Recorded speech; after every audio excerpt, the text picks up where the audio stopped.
کرنے والے ہیں۔ پہلی فصل میں علم الجدل کا ایک حد تک تفصیلی بیان ہمارے سامنے آیا، اور اس کے بعد مزید علوم خمسہ میں سے مزید علوم، تو تذکیر بآلاء اللہ، پھر تذکیر بایام اللہ، پھر تذکیر بالموت وما بعد الموت، اس کے بعد پھر علم الاحکام آخر میں ذکر کریں گے، اور اس کے بعد پھر تذکیر بآلاء اللہ کی ایک قسم کا ذکر ہوگا۔ یہ فصل ثانی کا خلاصہ ہے، تذکیر بآلاء اللہ، تذکیر بایام اللہ، تذکیر بالموت وما بعد الموت، پھر علم الاحکام، اور اس کے بعد ایک قسم تذکیر بآلاء اللہ کی۔ تذکیر بآلاء اللہ، اللہ کی نعمتوں کی یاد دہانی۔ اللہ جل شانہ نے کیا کیا نعمتیں انسانوں پر فرمائی ہیں، تو نعمتوں کی یاد دہانی کے ذریعے سے لوگوں کو نصیحت کرنا۔ اللہ کی نعمتوں کی یاد دہانی کے ذریعے لوگوں کو نصیحت کرنے کا جو علم ہے، اس کا نام ہے علم التذکیر بآلاء اللہ۔ اس علم میں کیا بیان ہوگا؟ سب سے پہلے اللہ تعالیٰ کی ذات اور صفات کا بیان، اللہ کی ذات اور صفات کا بیان پہلے نمبر۔ پھر اس کے علاوہ دوسری نعمتیں، زمین اور آسمان کی تخلیق یا بندوں کو بذریعہ الہام اور تعلیم حاصل ہونے والی نعمتیں، بندوں کو جو نعمتیں الہام اور تعلیم کے ذریعے سے حاصل ہوتی ہیں، یا زمین اور آسمان کی جو تخلیق ہے، اور مادی نعمتیں، مادی روحانی نعمتیں، مادی نعمتیں زمین اور آسمان کی تخلیق وغیرہ کے دائرے میں آتی ہیں، اور روحانی نعمتیں جو الہام اور تعلیم کے ذریعے سے نعمتیں حاصل ہوتی، اور اللہ کی صفات کاملہ کا بیان۔ یہ اس علم تذکیر بآلاء اللہ کا خلاصہ ہے۔ ایک بار پھر عرض کرتا ہوں،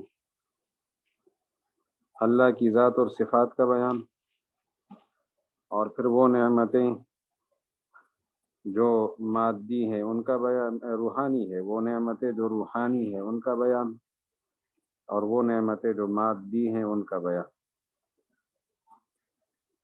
قرآن پاک چونکہ نازل اس مقصد کے لیے ہوا ہے کہ لوگوں کی اصلاح کرے، نفوس بشریہ کی اصلاح۔ تین مقاصد ہم نے عرض کیے تھے شروع میں، شاہ صاحب نے بھی بیان فرمائے ہیں کہ قرآن پاک تین مقاصد کے لیے نازل ہوا ہے۔ نمبر ایک، تہذیب نفوس البشر، تہذیب النفوس البشریہ،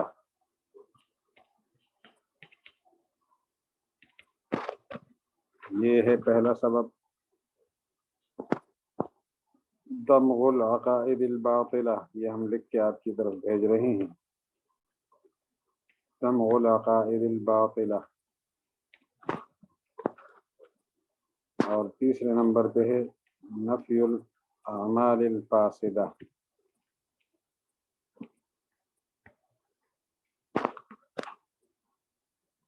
یہ ہے قرآن پاک کے نزول کے تین بڑے مقاصد۔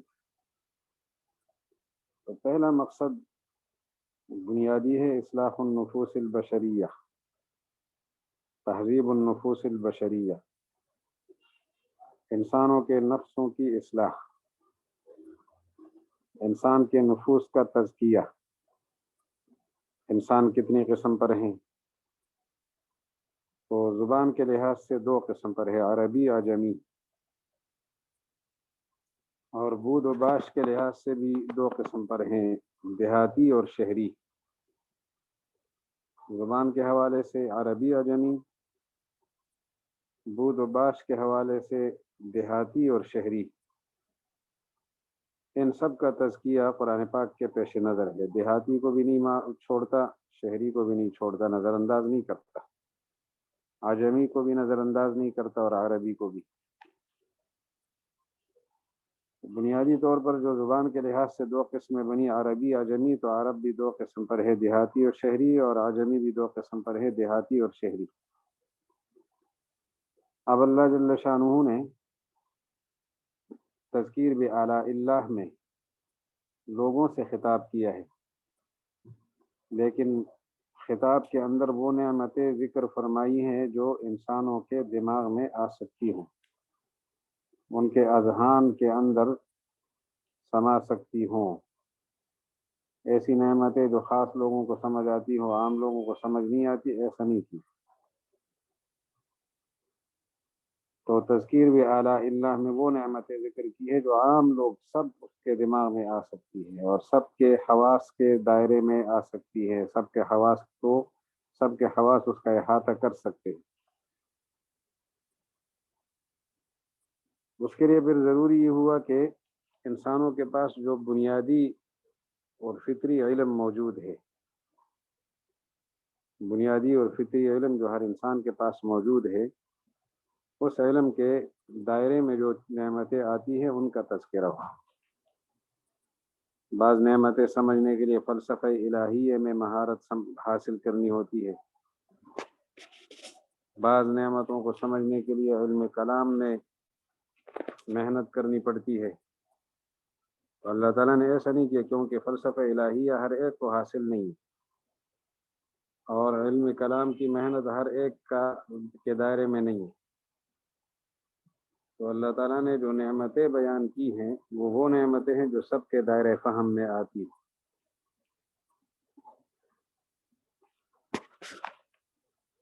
اب یہ ایک پہلا پیراگراف آپ سن لیجئے، بیان التذکیر بآلاء اللہ، کتاب کا صفحہ 35 ہے۔ الفصل الثانی فی بقیت مباحث العلوم الخمسہ، علوم خمسہ میں سے بقیہ علوم، علم الجدل کے علاوہ بقیہ علوم۔ بیان التذکیر بآلاء اللہ، تذکیر بآلاء اللہ کا بیان، اعلیٰ کا معنی نعمتیں، اللہ کی نعمتوں کی یاد دہانی کے ذریعے سے نصیحت کرنا۔ لیعلم، جاننا چاہیے، لیعلم ان نزول القرآن الکریم، قرآن پاک کا نزول، انما کان لاصلاح النفوس البشریہ، بلا شبہ انسانی نفوس کی اصلاح کے لیے ہے۔ قرآن پاک کا نزول بلا شبہ انسانی نفوس کی اصلاح کے لیے ہے۔ سواء، برابر بات ہے، کانوا عربا او عجما، عربی ہو یا عجمی۔ پھر فرمایا کہ بدوی ہو یا حضری، بدون او حضرا، بدوی ہو یعنی دیہاتی قسم کے لوگ ہوں، او حضرن یا شہری ہوں، بدون او حضرا۔ فلذلك اقتضت الحکمت الالہیہ، بس یہی وجہ ہے کہ اللہ کی حکمت نے تقاضا کیا، اللہ کی حکمت نے چاہا، اللہ یخاطب الناس فی التذکیر بآلاء اللہ الا بما تسعہ اذہانہم، کہ تذکیر بآلاء اللہ میں، پھر تذکیر بآلاء اللہ، اللہ کی نعمتوں کے ذریعے سے تذکیر میں لوگوں سے گفتگو نہ کی جائے، مخاطبت نہ کی جائے، اللہ یخاطب، مخاطبت نہ ہو لوگوں کے ساتھ، الا بما تسعہ اذہانہم، سوائے ان باتوں کے جو ان کے ذہنوں میں داخل ہو سکے، ذہن اس کی صلاحیت رکھے، وسعت رکھے، ذہنوں میں گنجائش ہو۔ وتحیط بہ مدارکہم، اور ان باتوں کا ان کے حواس احاطہ کر سکتے ہوں، وتحیط بہ، اور ان نعمتوں کا احاطہ کرتے ہوں، مدارکہم، انسانوں کے حواس۔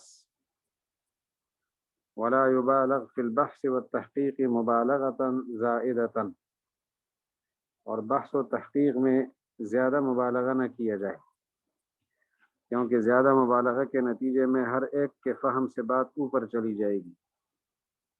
فسیق الکلام فی اسماء اللہ تعالی، ابھی عرض کیا تھا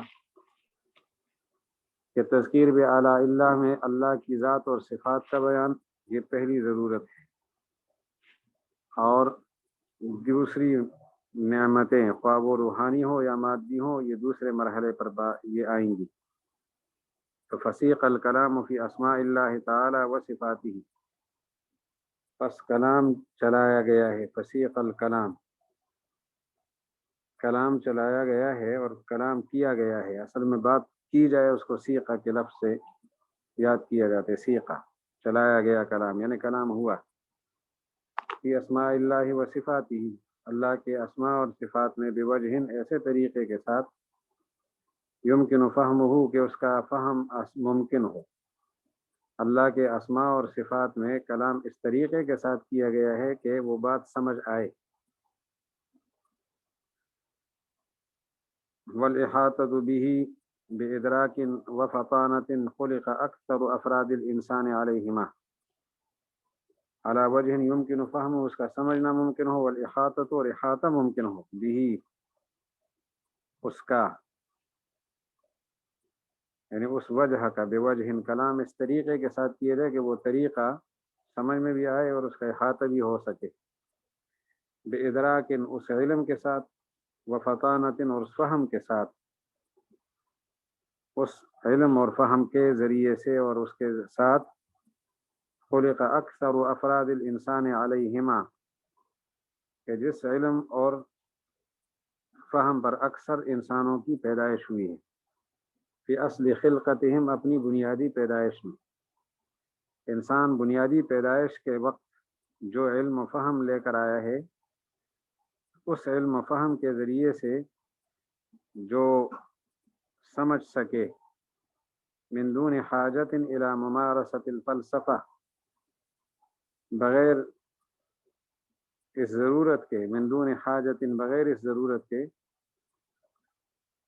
کہ الی ممارست، کہ وہ ممارست حاصل کرے، الفلسفۃ الالہیہ، ممارست، مہارت، فلسفہ الہیہ میں مہارت حاصل کرنے کی ضرورت کے بغیر، اور مزاولت علم الکلام، اور علم کلام میں محنت کے بغیر۔ ایک آدمی نے علم کلام میں کوئی محنت نہیں کی، فلسفہ الہیہ میں کوئی مہارت حاصل نہیں کی، بنیادی طور پر علم و فہم جو اپنے ساتھ لے کر آئے ہیں دنیا میں، تو اللہ کے اسماء اور صفات میں جو کلام کیا گیا ہے وہ ایسے طریقے کے ساتھ کیا گیا ہے کہ ہر آدمی کا علم اور فہم اس طریقے کا احاطہ کر سکے اور اس کو سمجھ سکے۔ قرآن پاک سب کو خطاب کرتا ہے، خصوصی لوگوں کو خطاب نہیں کرتا، تو سب کی ذہنی سطح کا لحاظ فرمایا ہے قرآن پاک میں اللہ تعالیٰ نے۔ اب اللہ تعالیٰ کی ذات اور صفات کا بیان، قرآن پاک کے نزول کے مقاصد میں بڑا مقصد اصلاح النفوس البشریہ ہے، جیسے ابھی اوپر گزرا۔ تو اس کے لیے پھر ضروری ہے کہ بندہ اللہ کی ذات اور صفات سے واقف ہو۔ اگر اللہ کی ذات سے واقف نہیں ہوگا تو اس کے نفس کی اصلاح نہیں ہو سکتی، اس کا نفس بگڑا ہوا ہوگا۔ خدا جب نہیں ہے یا اس کو وہ جانتا ہی نہیں ہے اور اس کے ذہن میں خدا کا کوئی وجود نہیں ہے تو وہ پھر کیوں اصلاح کرے گا؟ وہ تو اپنی مرضی کرے گا، اپنی خواہش کو پورا کرے گا۔ یا خدا تعالیٰ کی ذات کو جانتا ہے لیکن صفات کو نہیں سمجھتا۔ مثلا اللہ تعالیٰ کا ان بطش ربک لشدید ہونا، رب کی گرفت بڑی سخت ہے، اس کو وہ نہیں جانتا، تو جرائم میں وہ جرأت مند ہوگا۔ اللہ کی صفات رحمت کو نہیں جانتا تو گناہ کے بعد وہ مایوس ہوگا کہ میری تو بخشش ہوگی نہیں۔ تو انسان کے نفس کی اصلاح کے یہ خلاف ہے، مایوس ہونا بھی اور بے خوف ہونا بھی، کہ اس کو کسی کا کوئی خطرہ پیش نظر نہ رہے، کسی کا جواب دہ خود کو نہ سمجھے۔ تو اس سلسلے میں اللہ تعالیٰ کی ذات اور صفات کا تعارف بنیادی مسئلہ ہے، لیکن یہاں پر اللہ کے وجود کے حوالے سے قرآن پاک میں بہت کم کلام ہوا ہے، اور صفات کے بارے میں تفصیلی کلام ہوا ہے۔ وجہ اس کی یہ ہے کہ قرآن پاک جن لوگوں کو براہ راست خطاب کرتا ہے اور جو لوگ پہلے مرحلے میں قرآن پاک کے مخاطب ہیں، یہ لوگ وہ لوگ ہیں جو قابل رہائش علاقوں کے باشندہ ہیں، زمین میں قابل رہائش خطوں کے وہ باشندے ہیں، اور اعتدال کے قریب قریب کے علاقے ہیں، معتدل علاقے۔ زمین کو 3 بڑے حصوں میں تقسیم کیا جاتا ہے، ایک منطقہ حارہ ہے، ایک منطقہ معتدلہ ہے، اور ایک منطقہ باردہ ہے۔ تو خط استوا کے شمال میں 23.5 درجے یہ منطقہ حارہ ہے، اور جنوب کی طرف بھی 23.5 درجے یہ منطقہ حارہ ہے۔ پھر اس 23.5 درجے سے لے کر جو 23.5 درجے شمال کو خط سرطان کہا جاتا ہے، وہاں سے 66.5 درجے تک شمال کی طرف منطقہ معتدلہ شمالیہ ہے، اور جنوب کی طرف جو 23.5 درجے ہیں، اس جگہ سے جو خط گزرتا ہے زمین پر، خط جدی، یہاں تک جنوبی منطقہ حارہ تھا، اور وہاں سے لے کر 66.5 درجے تک منطقہ معتدلہ جنوبیہ ہے، اور 66.5 سے آخر تک شمال کی طرف اور جنوب کی طرف دونوں طرف یہ منطقہ باردہ کہلاتا ہے، سرد اور ٹھنڈا علاقہ، منطقہ باردہ شمالیہ اور جنوبیہ۔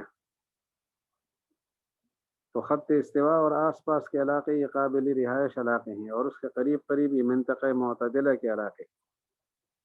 یہاں کے باشندوں سے قرآن پاک نے براہ راست خطاب کیا ہے پہلے مرحلے میں، جزیرہ عرب کے لوگوں کو مخاطب کیا، اور ان کا واسطہ ان لوگوں سے زیادہ پڑا ہے، اور ان تک رسائی رہی ان کی۔ اور ایسے علاقوں کے لوگ جو ہے وہ اللہ کے وجود کے ماننے والے ہیں، اللہ کے وجود کا ان میں کوئی منکر نہیں تھا۔ تو جب اللہ جل جلالہ کے وجود کا کوئی منکر نہیں ہے تو پھر اللہ کے وجود کی تفصیلات بیان نہیں کی گئی، اجمالی تذکرہ کیا گیا ہے، البتہ صفات خداوندیہ کو پھر تفصیل سے بیان کیا ہے۔ اثبات الذات و بیان الصفات، ذات کا اثبات اور صفات کا بیان۔ فاثبت سبحانہ وتعالی ذات المبدئ، اللہ تعالیٰ نے مبدئ کی ذات کو، مبدئ کا معنی آغاز کرنے والی ذات، جس نے کائنات کا نظام پیدا کیا، تو اس کی ذات کو اجمالاً ثابت کیا ہے۔ وجہ کہ ان معرفتہ تعالی مرکوزۃ فی فطرت بنی آدم، کہ اللہ تعالیٰ کی معرفت بنی آدم کی فطرت میں راسخ ہے، بنی آدم کی فطرت میں موجود ہے۔ لا تری طائفۃ منہم، آپ کو ایک جماعت کی نظر نہیں آئے گی، فی الاقالیم الصالحہ، ان علاقوں میں جو قابل رہائش ہیں، والاماکن القریبۃ من الاعتدال، اور جو اعتدال کے قریب قریب کے علاقے ہیں۔ لا تری، تو نہیں دیکھے گا، ینکرون ذالک، اس چیز کا انکار کرتے ہوئے کہ وہ اللہ کے وجود کے منکر ہوں۔ اللہ کی معرفت بنیادی طور پر سارے انسانوں کو حاصل ہے۔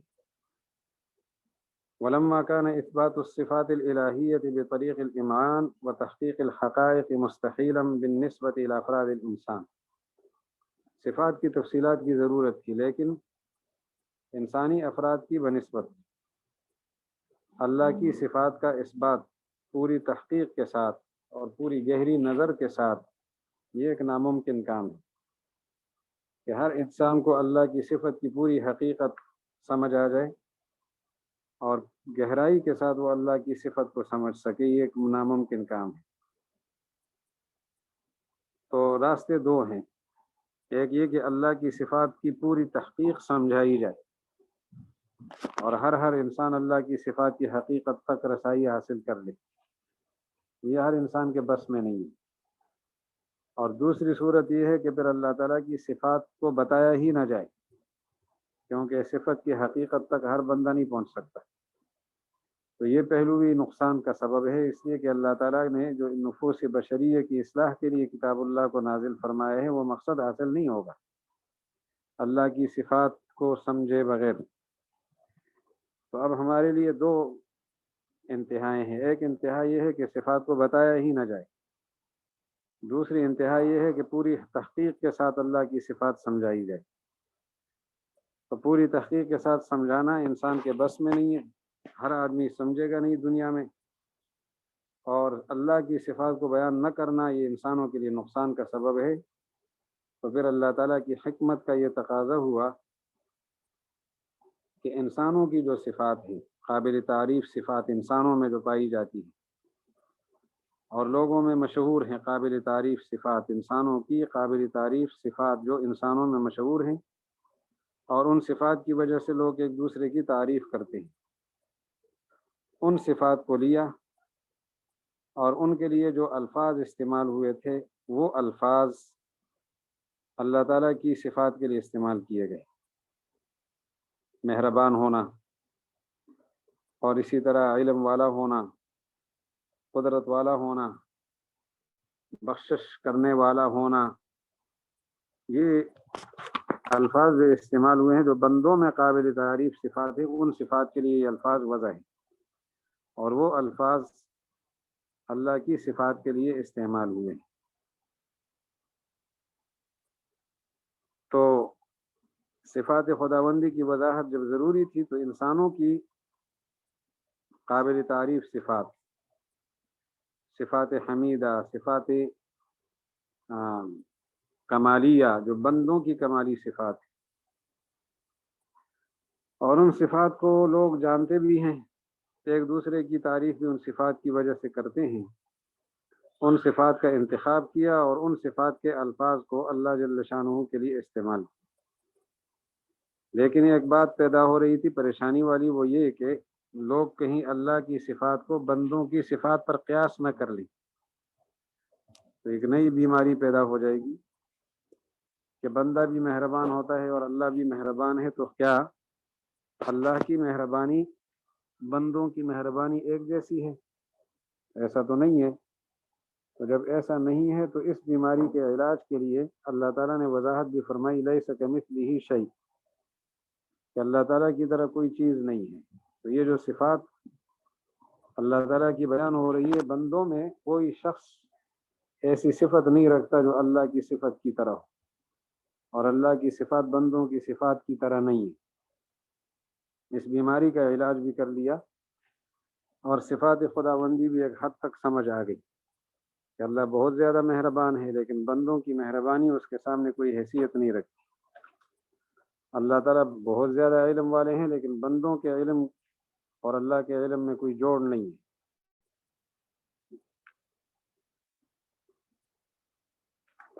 پھر بعض صفات بندوں کے اندر ایسی تھی جو قابل تعریف تھی، لیکن اللہ کی طرف ان کی نسبت وہ غلط عقیدہ پیدا کر رہی تھی، تو اس کی پھر نفی کر دی۔ جیسے صاحب اولاد ہونا، اسی طرح بندہ جو ہے وہ نرم دل ہے تو جزا فضا کرتا ہے بڑے کے سامنے، بڑے کے سامنے رونا، یہ بھی قابل تعریف صفت ہے بندے کی، لیکن اللہ کی طرف اس کی نسبت غلط عقیدہ پیدا کر رہی تھی، تو ان صفات کی پھر نفی کر دی۔ قابل تعریف صفات میں وہ جو غلط فہمی نہیں پیدا کر رہی تھی ان کو اللہ کے لیے ثابت کیا ہے، جو غلط فہمی پیدا کر رہی تھی اس کی باقاعدہ نفی فرمائی۔ اثبات الذات و بیان الصفات، اس سے متعلق بات ختم ہو گئی۔ ولما کان اثبات الصفات الالہیہ، تیسری سطر دیکھ لیجئے، جب اللہ جل شانہ کی صفات بطریق الامعان و تحقیق الحقائق مستحیلا، جب اللہ جل شانہ کی صفات ثابت کرنا، ولما کان اثبات الصفات الالہیہ، اللہ تعالیٰ کی صفات کو ثابت کرنا بطریق الامعان و تحقیق الحقائق، گہری نظر سے اور حقائق کی تحقیق کے ساتھ، مستحیلا، محال تھی، محال، یہ اس بات محال تھا، بالنسبت الی افراد الانسان، انسانی افراد کی بنسبت، انسانی افراد کو دیکھ کر ان کے سامنے یہ چیز محال تھی۔ تو پھر کیا کیا؟ وَلَوْ لَمْ يَطَّلِعُوا عَلَى صِفَاتِهِ تَعَالَى اطلاقا، اور اگر اللہ تعالیٰ کی صفات سے وہ مکمل ناخبر رہتے، مطلع ہی نہ ہوتے، لم یصلوا الی معرفت الربوبیہ، تو رب کی معرفت تک وہ نہ پہنچتے، التی ہی انفع الاشیاء فی تہذیب النفوس، جو کہ تہذیب النفوس میں سب سے بڑی نفع کی چیز ہے۔ تہذیب النفوس میں سب سے بڑی اور نافع چیز یہ ہے کہ صفات ربوبیت سے انسان واقف۔ تو ایک پہلو یہ تھا کہ صفات کو افراد انسان کی بنسبت ان کو تحقیق نظر حقائق کی تحقیق کے ساتھ سمجھانا اور ان کے سامنے ثابت کرنا یہ محال کام ہے، اور بے خبر رکھنا یہ ان کے لیے مضر ہے۔ تو فکان من حکمت اللہ تعالی، تو یہ اللہ تعالیٰ کی حکمت میں بات تھی کہ انہ اختار شیئا من الصفات البشریہ، کہ انہوں نے بشری صفات میں سے کچھ چیزیں منتخب کی، الکاملہ، اور وہ بھی کامل صفات، التی یعرفونہا، جن کو وہ لوگ جانتے بھی ہیں، ویجری التمدح بوجودہا فیما بینہم، اور ان کے آپس میں فیما بینہم، ان کے آپس میں یجری جاری ہے، تمدح، تعریف کرنا، بوجودہا، ان صفات کے موجود ہونے کی وجہ سے، کہ ان صفات کی موجودگی میں لوگ ایک دوسرے کی تعریف کرتے ہیں۔ فاستعملها بإيذاء المعاني الدقيقة الغامضة التي لا مدخل للعقول البشرية في ساحة جلالها، پھر ان صفات کو استعمال کیا ان معانی کے مقابلے میں جو انتہائی دقیق ہیں اور انتہائی پوشیدہ ہیں، التي لا مدخل للعقول البشرية في ساحة جلالها، جس کے عظمت کے میدان میں انسانی عقل کو کوئی دخل نہیں۔ یعنی رحیم کے دو معنی ہیں، ایک ہے بندہ جو مہربان ہوتا ہے، اور ایک ہے اللہ کی مہربانی۔ تو اللہ کی مہربانی ایسا معنی ہے جس تک انسانی عقل پہنچ نہیں سکتی، لیکن بندے کی مہربانی کو انسان سمجھ سکتا تھا، تو بندے کی صفت کو اللہ کے لیے ثابت کر لیا۔ وجعل الاصل المصرح بقوله، اور وہ اصل اور وہ قانون اور وہ ضابطہ جس کی تصریح اس قول کے ساتھ ہوئی، لیس کمثلہ شیئا، یہ ضابطہ ہے۔ یعنی یہاں پر ایک اشکال پیدا ہوتا ہے کہ بندوں کی قابل تعریف صفات اگر اللہ کے لیے ثابت ہو گئی تو اس میں تشبیہ کا عقیدہ پیدا ہوگا کہ اللہ ایسا مہربان ہے جیسے بندے ہوتے ہیں، اللہ ایسے عالم ہے جیسے بندے ہوتے ہیں، اللہ ایسے قادر ہیں جیسے بندے ہوتے ہیں۔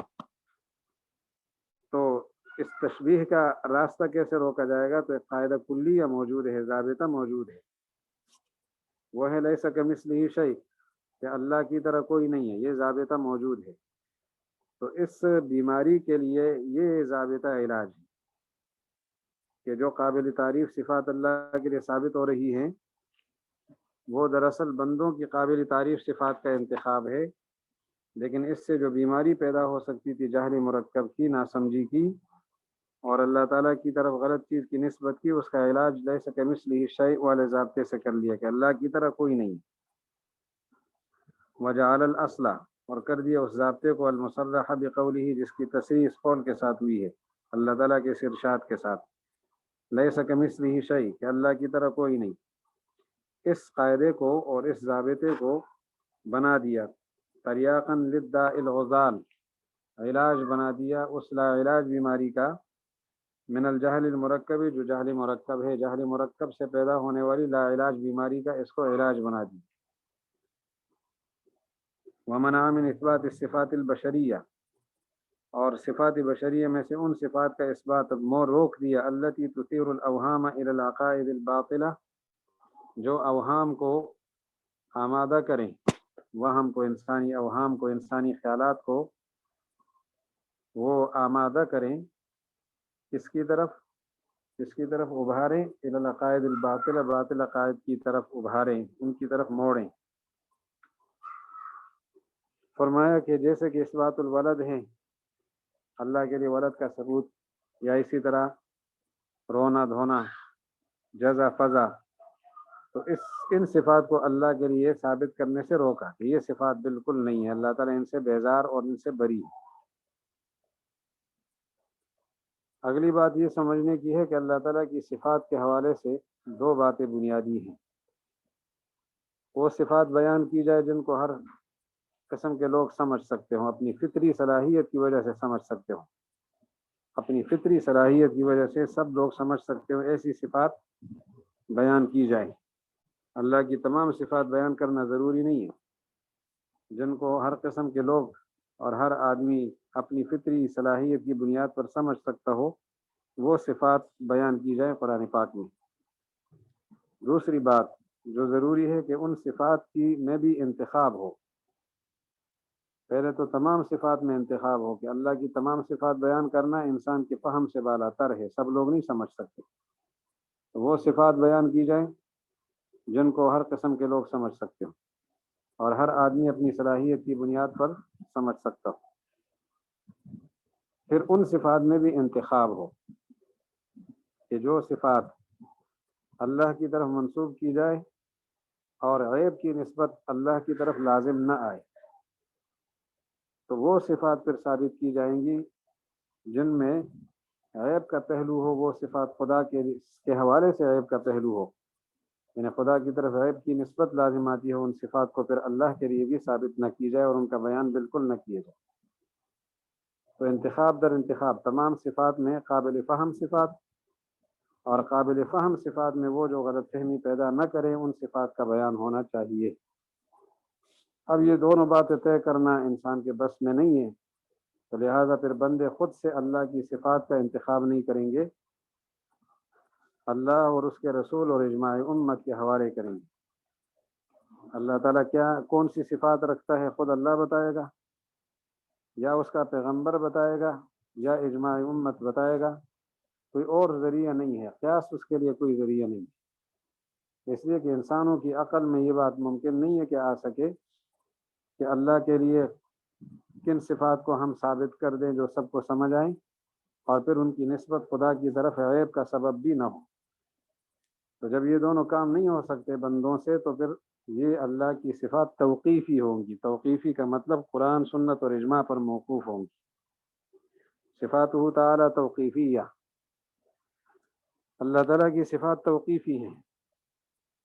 وَإِنْ أَمْعَنْتَ النَّظَرَ فِي مَسْأَلَةِ الصِّفَاتِ الْإِلَٰهِيَّةِ، اگر آپ نے گہری نظر ڈال دی صفات الہیہ کے مسئلے میں، تجلی لک، تو یہ بات آپ کے لیے روشن ہو جائے گی کہ ان الجری علی مسطرۃ العلوم الانسانیہ، انسانی علوم پر چلنا، انسانی علوم کے پیمانے پر چلنا، جو انسانی علوم کا پیمانہ ہے وہ بھی غیر مکتسبہ، جن کو حاصل کرنے، جو حاصل مکتسب علوم میں سے نہیں ہے۔ مکتسب وہ فلسفہ مکتسب علوم میں سے ہیں، علم کلام مکتسب علوم میں سے ہیں، لیکن وہ علوم جو غیر مکتسبہ ہے، ہر ایک کو فطری طور پر حاصل ہیں، اس کے پیمانے پر چلنا کہ انسان یعنی سب کے دائرے فہم کو، سب کی سمجھ کو سامنے رکھ کر صفات پیش کرنا، اور ساتھ یہ کہ وتمییز صفات یجوز ان تنسب الی اللہ تعالی ولا یقع بها خلل، اور ان صفات کو جدا کرنا کہ جن کی نسبت اللہ کی طرف جائز بھی ہو اور اس کی وجہ سے کوئی خرابی پیدا نہ ہوتی ہو، عن الصفات، ان صفات سے الگ کرنا، التي يؤدي اثباتها الى الاوهام الباطلہ، کہ جن اوصاف کا اثبات اوہام باطلہ کی طرف لے جاتا ہے، ان سے جدا کرنا۔ امر دقیق خطیر للغایہ، یہ معاملہ ہے انتہائی باریک اور انجام کے لحاظ سے، یعنی خطیر للغایہ، انتہائی خطرناک، خطیر للغایہ، انتہائی خطرناک۔ لا یدرک غورہ جمہور الناس، لوگوں کی اکثریت اس کی گہرائی کو نہیں سمجھ سکتی۔ فلا جرم، پس ضروری ہوا کہ کان هذا العلم توقیفیا، تو یہ علم توقیفی ہو۔ لم یسمح به، اجازت نہ دی جائے اس کے اندر، لم یسمح فیہ، اس میں اجازت نہ دی جائے، بالبحث، بحث کی، بحریت و اطلاق، آزادگی کے ساتھ اور حریت کے ساتھ، پوری آزادی کے ساتھ، کہ اللہ تعالیٰ کے لیے کون سی صفات ثابت ہے تو ہر بندہ اپنی مرضی سے خدا کے لیے صفات ثابت کرتا رہے، کمالات بیان کرتا رہے، نہیں، اس میں آزادی کی اجازت نہیں ہو سکتی۔ وجہ یہ ہے کہ اللہ تعالیٰ کی صفات جو سب کو سمجھ آئیں وہ بیان کرنی ہے، اور پھر ساتھ ساتھ یہ کہ ان کی نسبت اللہ کی طرف نامناسب نہ ہو۔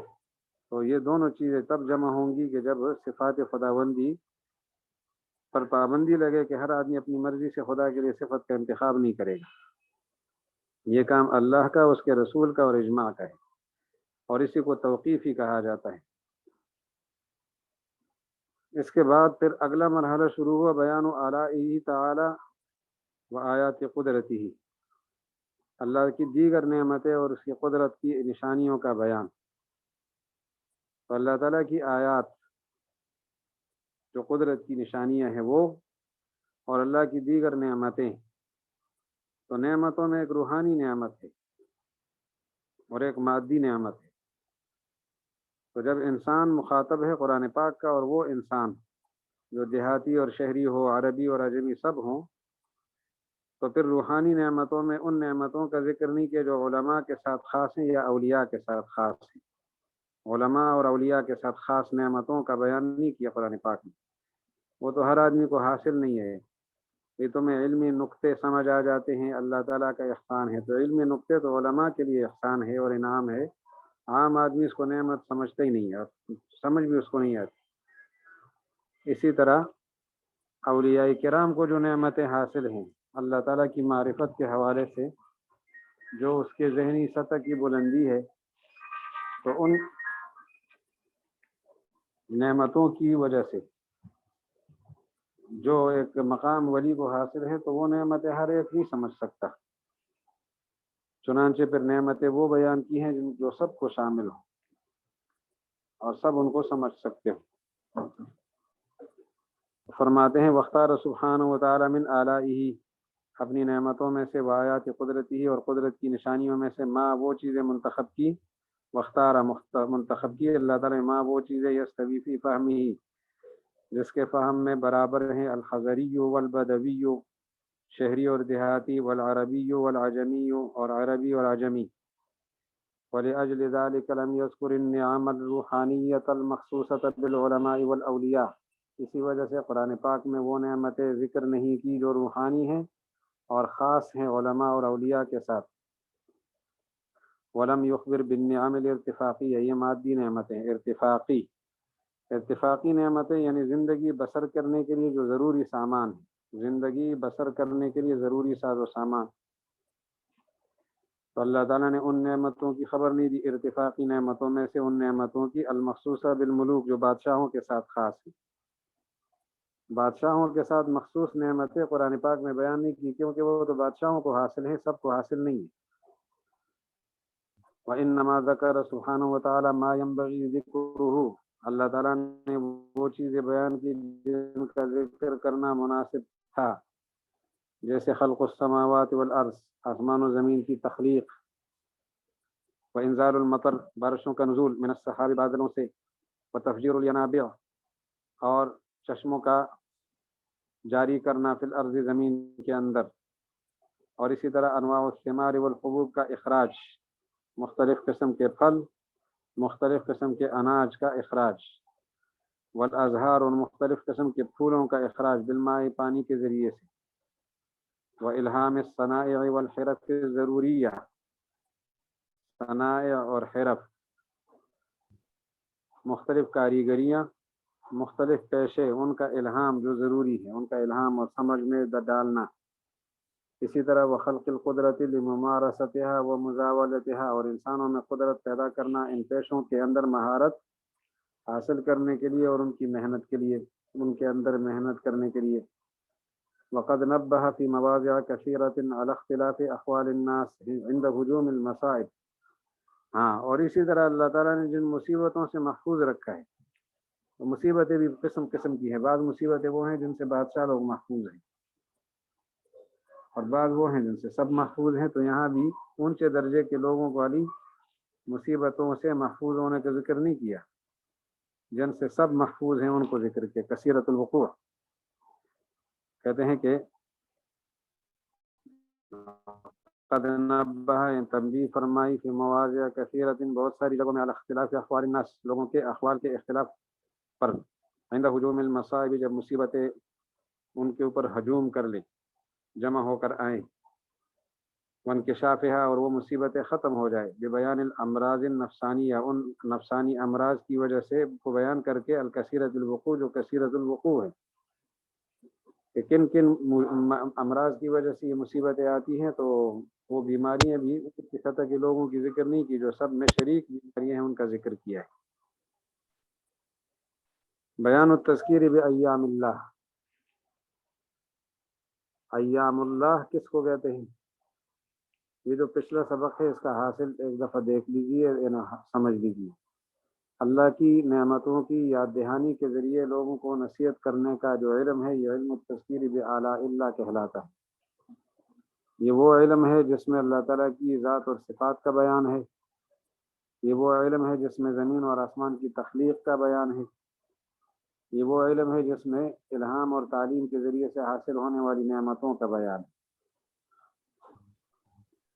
آگے تذکیر بایام اللہ، تذکیر بایام اللہ کی تعریف، ایام میں واقع ہونے والے ایام، ایام دن کو کہا جاتا ہے، لیکن اس میں جو واقعات آ جاتے ہیں ان کی وجہ سے واقعے کو بھی ایام کہا جاتا ہے۔ ایام، ایام اللہ، دنوں میں جو حادثات پیش آ جائیں تو ان واقعات کو ایام کہہ دیتے ہیں۔ تو ایام میں واقع ہونے والے حادثات اور واقعات، ان کے ذریعے سے بندوں کو نصیحت کرنے کا علم، علم التذکیر بایام اللہ کہلاتا ہے۔ علم التذکیر بایام اللہ گویا ایسا علم ہے جس میں ان واقعات اور حادثات کے ذریعے بندوں کو نصیحت کی جاتی ہے جو اطاعت گزار بندوں کو انعام دینے اور نافرمان بندوں کو سزا دینے کے متعلق اللہ تعالیٰ نے وجود میں لایا ہے یا اللہ تعالیٰ وجود میں لاتے ہیں۔ تو اطاعت گزاروں کو نوازنے اور نافرمانوں کو سزا دینے سے متعلق واقعات کا بیان، اطاعت گزاروں کو نوازنے اور نافرمانوں کو سزا دینے سے متعلق واقعات کا بیان۔ ایک بار پھر عرض کرتا ہوں کہ اطاعت گزاروں کو نوازنے اور نافرمانوں کو سزا دینے سے متعلق جو واقعات ہیں ان کا بیان یہ علم التذکیر بایام اللہ ہے۔ اس سلسلے میں اللہ جل شانہ نے جو واقعات بیان کیے ہیں تو وہ کیسے واقعات ہیں ان کو دیکھ لیں۔ مختار سبحانہ و تعالیٰ من ایام اللہ، اپنے واقعات میں سے اللہ تعالیٰ نے جو واقعات منتخب کیے، ایام اللہ کی وضاحت کرتے ہیں۔ من الوقائع التی، وہ واقعات التی احدثها اللہ تعالیٰ من قبیل تنعیم المطیعین، جن واقعات کو اللہ تعالیٰ نے رونما کر دیا جو مطیعین کو نوازنے کے قبیل سے ہیں، تنعیم کا معنی نوازنا، و تعذیب المجرمین، اور مجرمین کو سزا دینے سے متعلق ہیں۔ وما ما اقرع اسماءہم، وہ واقعات اللہ نے بیان کیے جو ان کے کانوں کو لگے ہیں، ان کے کانوں میں پڑے ہیں۔ ما قرع اسماءہم، جو ان کے کانوں میں پڑے ہیں، من قبل، پہلے سے۔ فَكَانُوا قَدْ سَمِعُوا عَنْهُ بِالْإِجْمَالِ، وہ اجمالاً ان واقعات کو پہلے سن چکے تھے، جیسے قصہ قوم نوح، قوم کچھ ان واقعات کے بارے میں انہوں نے سنا تھا۔ کہاں سے سنا تھا؟ التی تتلقاها العرب، جو کچھ سنا تھا انہوں نے اس کو عرب لوگوں نے حاصل کر لیا تھا، ابن عن جد، اپنے آبا و اجداد سے۔ اسی طرح ابراہیم علیہ السلام کا یہ جو نوح علیہ السلام، عاد اور سمود کے واقعات ہیں، یہ باپ دادوں سے انہوں نے سنے تھے۔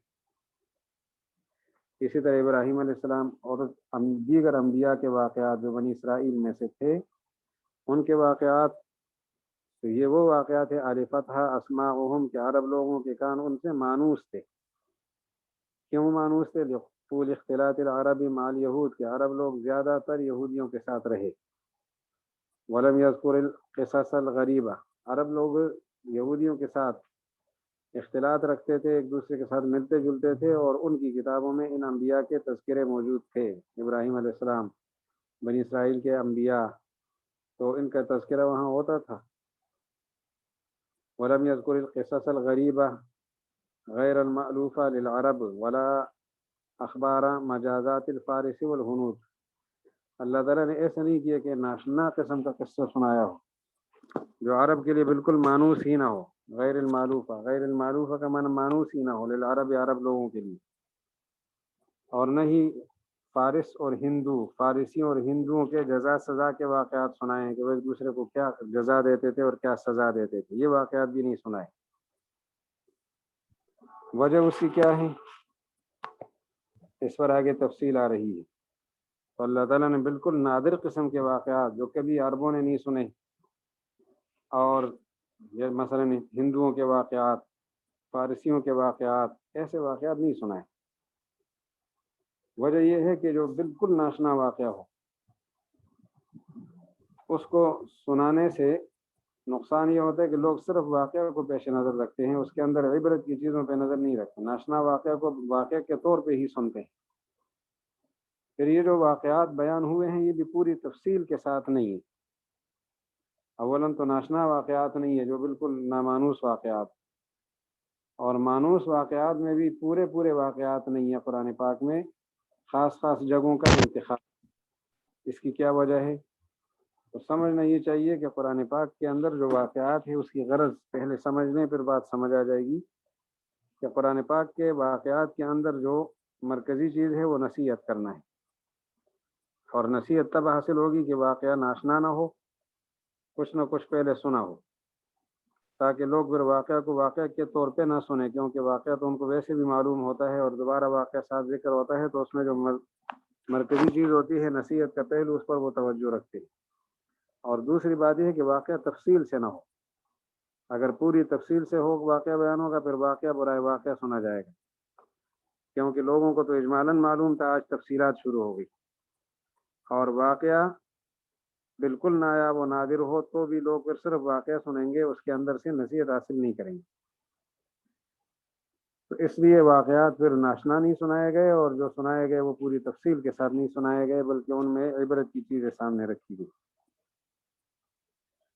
ذکر من القصص ما هو الغرض منها، واقعات میں وہ چیزیں ذکر ہوئی ہے جو مقصود ہیں، واقعات سے مقصود ہے۔ ذکر من القصص، قصوں میں سے ایک چیز ذکر ہوئی، ما وہ چیز، هو الغرض منها جو مقصود ہے ان قصوں میں سے۔ وانتزع سبحانہ وتعالی من القصص المشہورة جماعا، مشہور قصوں سے اللہ تعالیٰ نے انتزاع کیا، نکالا، جماعا ایسی جامع چیزوں کو، فانتزع نکالا اللہ جل شانہ نے، جس کا لازمی معنی منتخب کیا، اللہ تعالیٰ نے منتخب کیا، لازمی معنی یہ ہے، ورنہ اصل معنی انتزاع کا معنی ہوتا ہے نکالنا، تو منتخب کیا اللہ جل شانہ نے من القصص المشہورۃ، مشہور قصوں میں سے، جماعا ایسی جامع باتوں کو، تنفع فی التذکیر جو نفع دیں، تنفع فی التذکیر والموعظۃ جو نصیحت کرنے میں اور واعظ کرنے میں فائدہ دیں، ولم یسرد القصص بتمامها، قصے بیان نہیں کیا اللہ تعالیٰ نے پورے کے پورے، مع جمیع خصوصیاتها اپنی تمام خصوصیات کے ساتھ، ایسا نہیں کیا، وتفاصیلها اور اپنی تمام تفصیلات کے ساتھ، ایسا بھی نہیں کیا۔ وجہ فإن طباعهم تمیل إلى نفس القصة، جب قصہ بالکل نادر ہو، ولم یسرد القصص بتمامها پورے قصے بیان نہیں کیے، مع جمیع خصوصیات اپنے تمام خصوصیات کے ساتھ۔ وجہ والحکمت فی ذلک ان العوام، حکمت اس میں یہ کہ عوام لوگ اذا سمعوا قصۃ نادرۃ غایۃ الندرہ، ناشنا قصہ ہو اور مکمل ناشنا قصہ ہو، حد درجے کا ناشنا، یا یہ کہ ذکرت القصۃ عندهم بجمیع خصوصیاتها وتفاصیلها، اور ان کے سامنے قصہ بیان ہو جائے اپنی تمام خصوصیات اور تفاصیل کے ساتھ، تو فإن طباعهم، تو لوگوں کی طبیعتیں اور عوام کی طبیعتیں، تمیل إلى نفس القصۃ مائل ہوتی ہیں صرف قصے کی طرف، ويفوتهم الغرض الاساسی، اور ان سے فوت ہو جاتا ہے وہ غرض، ہاتھ سے نکل جاتے ہیں وہ غرض الاساسی جو بنیادی، الذي هو التذکر جو نصیحت حاصل کرنا ہے۔ تو اس حصے کا مطلب ایک بار پھر سماعت پر، یہ قصہ جب تمام تفاصیل کے ساتھ ہو یا مکمل ہو تو لوگ پھر قصے کو ہی مقصود سمجھتے ہیں، اس کے اندر نصیحت کی چیزوں کو توجہ میں نہیں لاتے۔ اللہ تعالیٰ نے وہ قصے بیان کیے جو کسی نہ کسی درجے میں ان کو معلوم تھے، اور تمام تر تفاصیل اور خصوصیات کے ساتھ بیان نہیں کیے، تاکہ جو مقصدی چیزیں وہ سامنے آئیں اور لوگ نصیحت حاصل کریں۔ پھر فرماتے ہیں مثال ذالک، اس کی مثال جیسے بعض اہل معرفت نے ایک اصول نظریہ دیا ہے، تجوید کے قواعد لوگوں نے یاد کر لیا، قرآن پاک کی تجوید پر جب زور دینا شروع کیا تو خشوع فی تلاوت ختم ہو گیا۔ اب وہاں تلاوت ہوتی ہے تو حرف کہاں سے ادا کرنا ہے، سارا زور اس پر ہے اور آواز کتنی نکالنی ہے بس کسی پر زور ہے اور اسی پر ساری توجہ ہے، تو خشوع فی التلاوت ختم ہوا۔ اور مفسرین کرام نے جب تفسیر کے اندر وجوہ بعیدہ کا ارتکاب شروع کیا، دور دراز کی توجیحات شروع کر لی، تو علم تفسیر جو ہے وہ بھی نایاب ہو گیا۔ تلاوت کا خشوع ختم ہوا تجوید میں گھسنے کی وجہ سے، اور تفسیر میں وجوہ بعیدہ دور دراز کی توجیحات، ان میں مہارت حاصل کرنے کی وجہ سے تفسیر کا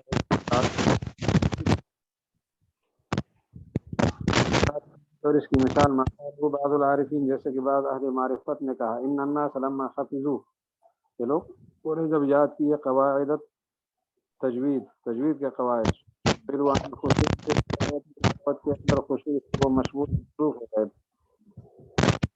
ولما بدأ المفسرون يتكلمون في الوجوه البعيدة في التفسير، اور جب مفسرین شروع ہو گئے کہ وہ کلام کرنے لگے دور دراز کی توجیحات میں تفسیر کے اندر، تو اصبح علم التفسیر نادرا کالمعدوم، تفسیر کا علم نادر ہو چکا، نایاب ہو چکا، جیسے معدوم ہوتا ہے، بالکل معدوم کی طرح ہو گیا۔ تو اس لیے قصہ جب پوری طرح سنایا جائے گا تفصیل کے ساتھ، یا نادر سے نادر قصہ ہوگا، تو پھر اس سے جو غرض ہوتی ہے وہ ختم ہو جاتی ہے۔ اب قرآن پاک میں جو قصے بیان ہیں وہ دو قسم پر ہیں، بعض تو بار بار ہیں اور بعض قصہ ایک دفعہ یا دو دفعہ ہیں، بار بار آنے والے قصے اور ایک یا دو دفعہ آنے والے قصے۔ تو قرآن پاک میں جو بار بار آنے والے قصے ہیں ان کا تعارف کراتے ہیں آپ کے سامنے۔ ترجمہ آسان ہے، غور سے دیکھ لیں خود سمجھ آ جائے گی بات۔ ومما القصص المتکررہ فی القرآن، قرآن پاک میں بار بار آنے والے قصے۔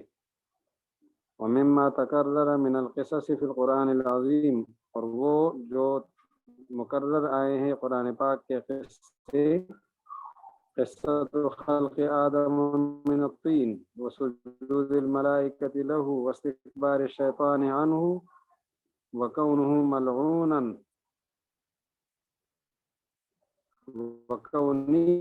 قصۃ کونہ ملعونا وسعیہ بعد ذلک فی اضلال بنی آدم،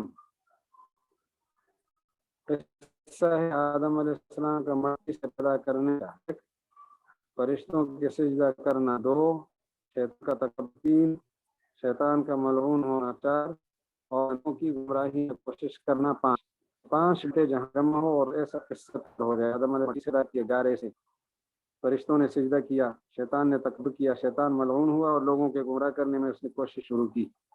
یہ قصہ بار آیا ہے قرآن پاک میں 7 دفعہ آیا ہے۔ سورہ بقرہ میں 1 دفعہ پہلے پارے میں، سورہ اعراف میں اس کے دوسرے رکوع میں، اور پھر سورہ بنی اسرائیل میں ہے، سورہ بنی اسرائیل سے پہلے 3 دفعہ سورہ کہف میں، 6 دفعہ سورہ طٰہٰ میں، اور 7ویں دفعہ سورہ صاد میں، 23واں پارہ سورہ صاد۔ تو یہ قصے بار بار آئے ہیں۔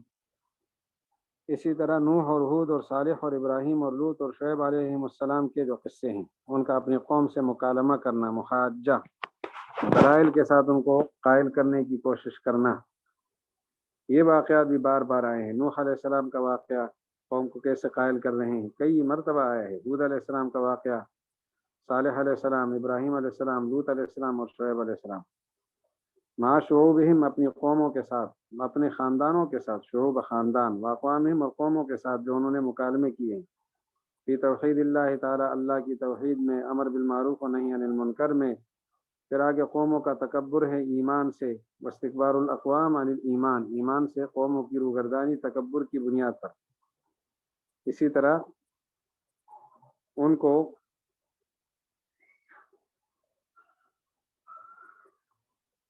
وَإِدْلَائِهِمْ بِشُبُهَاتٍ رَقِیقَةٍ، اور پیغمبروں کو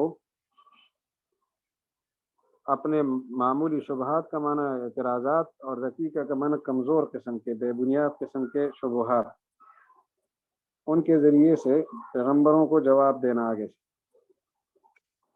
اس کا بیان۔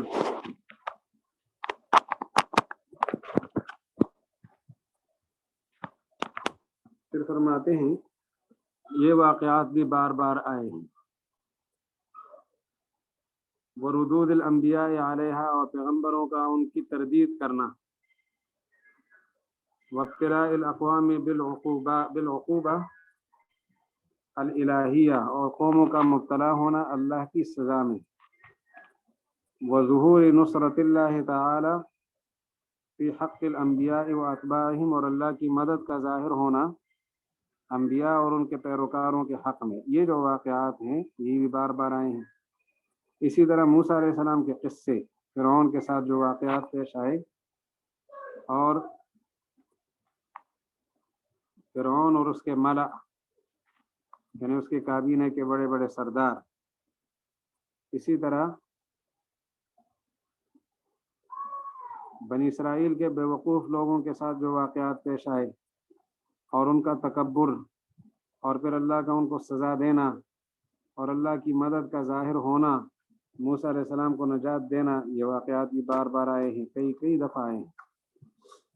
اس کے ساتھ ہی داؤد اور سلیمان علیہ السلام کے واقعات بار بار آئے ہیں، ان کی خلافت کا واقعہ، ان کے دیگر واقعات اور ان کی کرامتوں کا بیان.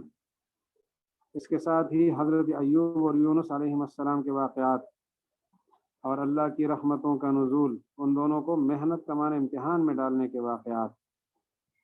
اس کے ساتھ ہی زکریا علیہ السلام کی دعا اور اس کی قبولیت. عیسیٰ علیہ السلام کا عجیب قسم کا واقعہ کہ کیسے ان کو پیدا کیا، یہ واقعات بار بار آئے. اور کچھ قصے ایک یا دو بار وارد ہوئے ہیں قرآن پاک میں. مثلا ادریس علیہ السلام کا واقعہ 2 دفعہ آیا ہے، لیکن آسمان کی طرف بلند کرنے کا واقعہ صرف 1 دفعہ ہے، سورہ مریم میں. ابراہیم علیہ السلام نے نمرود کے ساتھ جو محاجہ کیا ہے، مقابلہ کیا ہے نمرود کے ساتھ، بادشاہ کے ساتھ، 3 پارے میں صرف 1 دفعہ ہے. پرندوں کو زندہ کرنے کا مشاہدہ، ابراہیم علیہ السلام کا واقعہ صرف 1 بار ہے. اپنے بیٹے کو ذبح کرنا، جو بالکل اکلوتے صاحبزادے تھے اسماعیل علیہ السلام بڑے بیٹے، ان کو ذبح کرنے کا واقعہ بھی صرف 1 دفعہ ہے، سورہ والصافات میں. یوسف علیہ السلام کا قصہ پوری تفصیل کے ساتھ صرف 1 بار آیا ہے. موسیٰ علیہ السلام کی پیدائش کا واقعہ اور ان کو سمندر میں ڈالنے کا واقعہ، اور پھر وہ قبطی کو قتل کرنے کے واقعات، مدین کی طرف جانا، وہاں رہنا اور درخت کا سامنا کرنا، یہ واقعہ 1-2 بار آیا ہے. بعض 1 دفعہ ہے اور بعض 2 دفعہ ہے. مثلا درخت کا سامنا کرنا یہ 2 دفعہ یا 3 دفعہ ہے تقریباً، اور کلام سننا. اسی طرح بقرہ کو ذبح کرنے کا واقعہ صرف 1 بار ہے. موسیٰ اور خضر علیہ السلام کی ملاقات 1 بار. طالوت جالوت کا واقعہ بھی صرف 1 بار ہے. بلقیس کا واقعہ 19 پارے سورہ نمل میں 1 مرتبہ ہے. ذوالقرنین کا واقعہ یہ 16 سپارے میں صرف 1 بار آیا ہے. اصحاب کہف کا واقعہ 1 بار. 2 آدمی جو ایک دوسرے سے گفتگو کر رہے تھے سورہ کہف میں، وَاضْرِبْ لَهُم مَثَلَ الرَّجُلَيْنِ جَعَلْنَا لِأَحَدِهِمَا جَنَّتَيْنِ، 1 دفعہ آیا ہے. باغ والے کا واقعہ،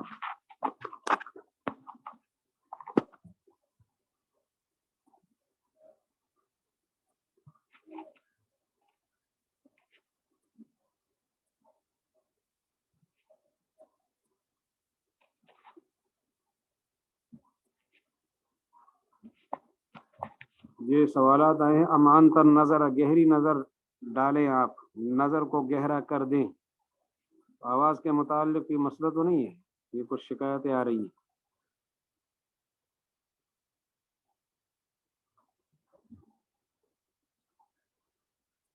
تو اس کے ساتھ ہی اصحاب الجنہ، باغ والوں کا واقعہ جو سورہ نون میں ہے، سورہ نون والقلم وما یسطرون میں. 3 پیغمبروں کا واقعہ جو سورہ یاسین میں ہے، اور اسی طرح رجل مومن کا واقعہ، پھر اصحاب الفیل کا واقعہ. یہ واقعات 1 مرتبہ یا بعض 2 دفعہ آئے ہیں. تو ان واقعات کا مرکزی مقصود نصیحت کرنا ہے، واقعہ کو بطور واقعہ کے پیش کرنا نہیں ہے کہ واقعہ ہی مقصود ہو اور قاری جو ہے وہ اصل بات سے دائیں بائیں متوجہ ہو جائے اور مقصود کو حاصل نہ کر سکے. ایسا نہیں ہے. واقعات کا جو مقصود ہے وہ نصیحت حاصل کرنا ہے. تو آپ کو بات سمجھ آ گئی ہے یا نہیں آئی؟ کسی کے ذہن میں کوئی سوال ہو تو کر لیجئے. اور یہ جو آپ کے لیے نیا کام ہے یہ تذکیر بآلاء اللہ کے بعد تذکیر بایام اللہ میں جو قصص متکررہ ہیں اور قصص وہ قصص جو مرتن و مرتين فقط ایک دو دفعہ ہیں، ان عبارتوں کا ترجمہ خود دیکھ لیجئے، نہ ہو تو پھر گروپ میں سوال فرما سکتے ہیں۔ گروپ کے ذمہ دار کو سوال بھیجے، وہ پھر مجھے بھیج دیں۔ ابھی کسی کے ذہن میں کوئی سوال ہو، کوئی اشکال ہو۔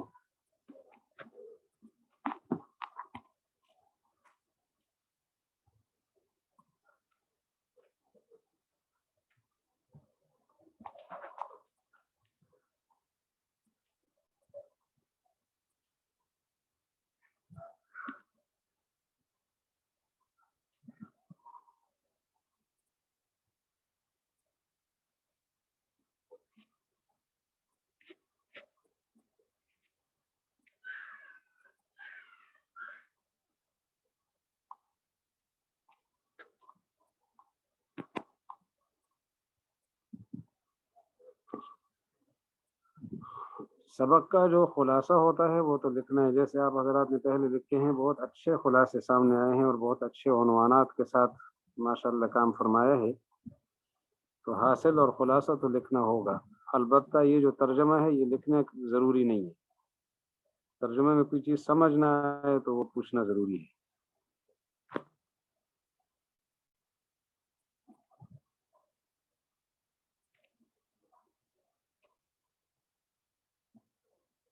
بات سمجھ آ گئی آپ حضرات کو یا نہیں؟